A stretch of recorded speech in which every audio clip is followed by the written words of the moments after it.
আপনি পড়াটা নেন বুঝছেন। দাবি একটাই, অটো রিক্সা চলবে না, আমাদের এটাই দাবি।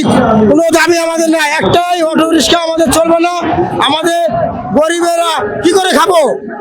এই অটো রিক্সা হোটের উপরে উঠে আমরা সারাদিনে 300 টাকা ভাড়া মারতে পারি না, রাত 10টা পর্যন্ত বাজে, কখনো আমরা পারি না। কেন?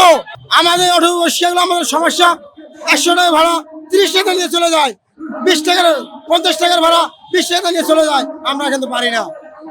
এমন চেঞ্জিয়ালা এমন হুন্ডালা বাজার অবস্থা খারাপ।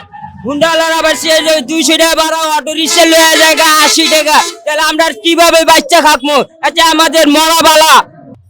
পায়ে রিক্সায় কোনো প্যাসেঞ্জার ওঠে না, অটো দেখলে অটোতেই ওঠে। অটো হয়তো কমে যায়, একটু দূরে যায়, জোরে যায়, এর জন্য অটোতে ওঠে সবাই।